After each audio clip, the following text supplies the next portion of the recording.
Welcome to Tea Talks, where young adult stories and church experience blend into a beautiful insight to inspire us. So grab a cup of tea, sit down, relax, and enjoy while we spill the tea.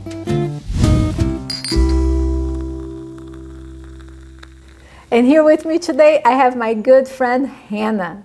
Hannah, thank you so much for coming. Thank you for having me. Yes, I'm so excited to talk to you a little. Why don't we start by getting to know you? Who is Hannah? Well, I am from North Carolina. I was born and raised in North Carolina, and I'm a hairdresser. I'm married, and I have 4 fur babies, 2 dogs, and 2 cats. A lot of fun in your house. Yes, a lot of hair. A lot of hair. As a young adult, in your opinion, and I'm getting right into it, what are the biggest challenges that young people face in today's society? I think appearance and the way they are viewed is probably one of the hardest things that young people go through. And it's so much different than it was 20, 30 years ago when we didn't have social media. Like, you just had TV, magazines, and that kind of stuff. But now your life is on show for everybody. And it's almost weird if you don't have a social media. So like suicide rates, mental health, all of that is skyrocketed in the past 20, 30 years. And a lot of it has to do with social media and the way people view us because of our social media. Yeah, social media pretty much gave a platform to everybody. Yeah, Not just celebrities. In the past, it was just like actors and musicians. Now it's everybody has a platform. Yeah. And I think the biggest challenge is because we have the tendency of looking at the beautiful pictures and we have no idea what's happening in the background, you know, like people show like this perfect, beautiful, happy life, and the young people wants to compare their lives, and it becomes very challenging. So yeah, I get it. How about your experience? Like, do you want to share a little bit of your experience with your church family? Well, do you want now or in the past? Let's start in the past. Like, Okay. How was your journey growing up in the church? Okay, so growing up, I've always been in church. We changed religions a couple times, but we'd always been in church, and we used to be Baptist, and when we left the Baptist church to become the religion we are now, like going to church on Sabbath, it was so weird, and so all those people that we once were friends with never talked to us again. So I had like childhood friends that I would have play dates with and that sort of thing, and then I never saw them again. And I will say my first experience in my home church growing up was beautiful. We walked in and we called this man Papa Bobby. That's how he introduced himself. And he ended up becoming like a grandpa figure for me. But we walked in, and that was the first time in my entire life I saw Jesus in a human being. Wow. He was so welcoming, so kind to my family. And of course he had his issues. He was very like rigid and old fashioned, but he was the kindest and the most welcoming person I've ever met in my life. So it's interesting because a lot of times we feel like, okay, young people don't want to be corrected. Young people don't want anybody rigid. But what you're telling me is that even though he was rigid, he would correct. What is it that made him still be somebody that you love? Because he treated me like family regardless of the fact that as I got older, I didn't agree with everything he taught. Like, he expected people to come to church dressed in the tins every single time. And I thought that was ridiculous because Jesus probably wore the same clothes every day, and he probably preached in the same clothes he wore traveling. So he probably smelled really bad and all these other things. And he insisted that you must be in a suit and tie and wear dresses down to the floor and all those kinds of things. And as I got older, I'm like, no, that's not real or relatable. But he still loved me and still guided me in my relationship with God and as a person just in life. With love. Yeah, one analogy that I learned from working in a bank was that you can't make a withdrawal unless you make a deposit, right? So this is how I see this relationship. It's not that young people should never be corrected. That's a wrong view, like just let them do whatever they want. But they can only be corrected if you have deposited enough love. You know, if you deposit love when you come to make a withdrawal, like, hey, you shouldn't be behaving this way, they respect in a very different way. Yeah. Did things change? So from this place where you were with this person that you really enjoyed the relationship you had. How was your next experience with church like? So after when I turned 15, I moved out of my parents' house and I put myself through boarding school. I had a really bad home life. So I wanted to get out, and I didn't want to be emancipated and put my dad through that. So I said, I'll go to boarding school and I'll pay for it if you just let me go. And he agreed. So I went to an amazing academy in North Carolina, and I had a good church experience up until my senior year of high school. And I was talking to one of the pastors, and he was the young adult pastor for the church connected to the school. And I wanted to get baptized again. I wanted to give my life to God, but I was in a relationship with a guy, and he knew that we were doing inappropriate things. And I was trying really hard to overcome those things and not do those things. And he said, well, what's the point in getting baptized if you're just going to do it again? And I ended up still getting baptized, but I will never forget those words. And it always made me feel like I had to be perfect to come to God and Jesus and pray. And I had to have all my ducks in a row. And that's just not the case. So then after high school, I went to college. I hated it. Left, and my high school sweetheart and I broken up. So I was heartbroken, I was devastated, and I went buck wild. I went crazy. And I'd gone to church a couple times. I think I went 6 Sabbaths in a row. And it's actually the church I'm at now. There's a different pastor, but I went 6 Sabbaths in a row, and every single Sabbath he said, oh, you're new here. Welcome to the church. I'm so glad that you decided to come and visit us. And I was like, you literally said that last week and the week before. So I just stopped going to church completely, and I felt like I didn't belong there because of the life I was living.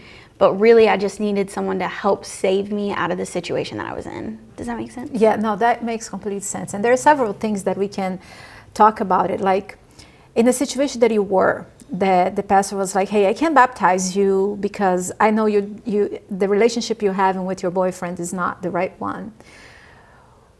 Now you're a little bit older. How do you think that situation should be handled? Because on one side, we also, I'm a mom, I don't want my daughter to have relationships that I know it could hurt her. Mm-hmm. But on the other hand, it's like the way that he approached, it pushed you away. So how do you think it should be handled? I think when someone wants to be baptized, they shouldn't have to have a checklist.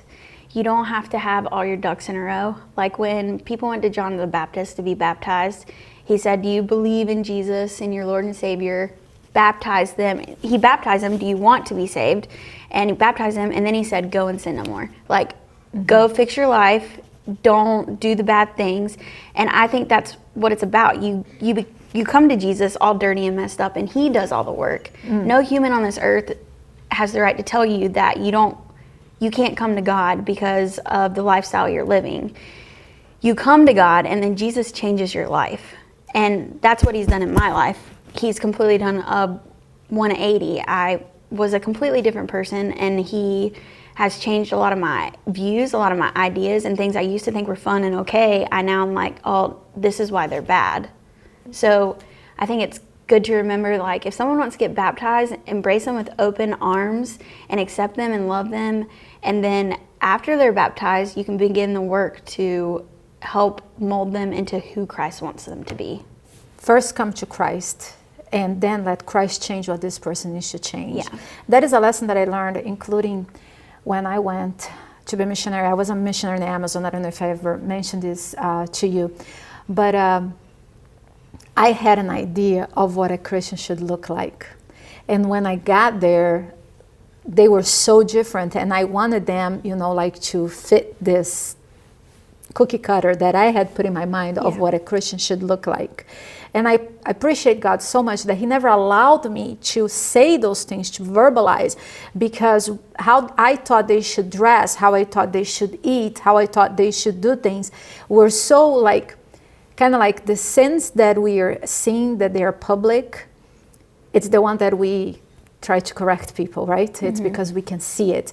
But there's so much more that is happening that you can see in the surface, but then those that are like you, seeking to be with God, I want to be baptized, I wanted to have this life with Christ and allow Christ to do that.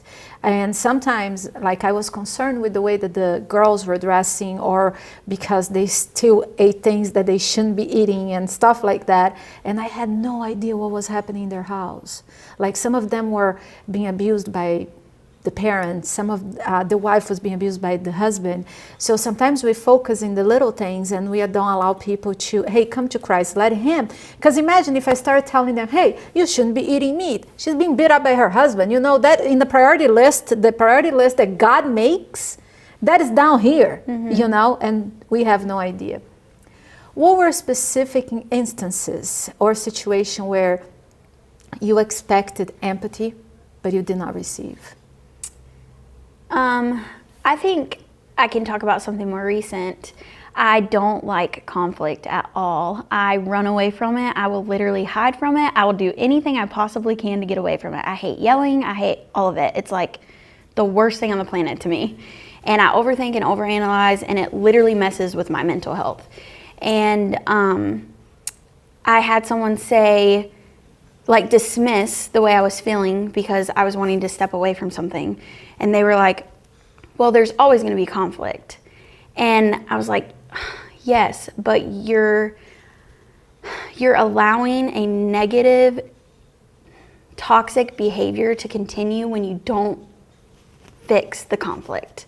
When you don't say, hey, let's sit down, let's work this out, let's stop talking over here and you talking over there, let's come together, make this work. We don't have to agree, but we can work together and we can, like, come up with some kind of solution that both of us are somewhat happy. And I think for me that was hurtful because I try so hard to, like, be this happy, outgoing, loving person, but it's really hard when there's conflict because I feel like I have to be, like, hide myself, if that makes sense. Yes. Yes. How did either this experience now, more recent, or the experience when we wanted to get baptized, how those lack of empathy and understanding affected your relationship with God? When I was graduating high school, it affected a lot because I felt like I had to be perfect and I could never meet that standard, so I wanted to give up. And especially after my ex-boyfriend broke up with me, I just felt like I didn't belong in the world that we both were in before. And it was just really, really difficult. But now I have a more firm foundation with Christ. And yeah, it sucks to hear those things. And I know that in their heart, they weren't doing it to hurt me. And there's no intention behind that. And I know who Jesus was when he was here and who he is. So my relationship is just so much stronger that I feel more comfortable hearing those kinds of things and it not affecting my relationship with him, if that makes sense. How did you overcome that? Like, how did you get to where you are today? I would say a lot of prayer. It was 100% Jesus, and I don't know how else to explain it other than that.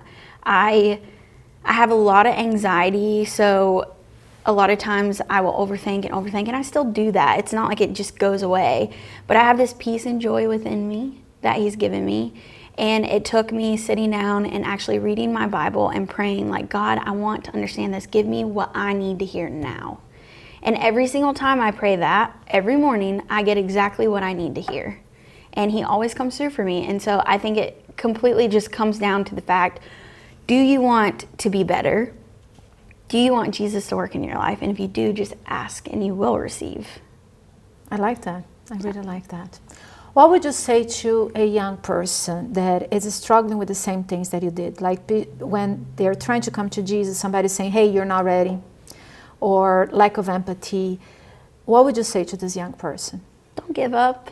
Like, you are a child, a son, a daughter of Christ, and he loves you more than you can even imagine. He has a purpose for you. He has great plans for you. You are chosen by him, and no matter what anyone on this planet says about you or how they make you feel, that doesn't mean it's the truth. Just because you feel something doesn't mean it's real. Like, I can feel all day that you hate me, but at the end of the day, you probably don't hate me or care enough to even hate me. You know what I'm saying? So it's just remembering that you are a child of God and He has chosen you and picked you apart from all the others for a purpose. And hold on to that and repeat it to yourself over and over and over again. I love it. Hannah, thank you so much. You're I am welcome. Thank so you. glad we had this chance to Me talk. too. I hope we can do this again. Yes. And for those that are watching at home, thank you for joining Tea Talks. Keep stirring up the conversations and embracing the beautiful and the messiness of life. And until next time.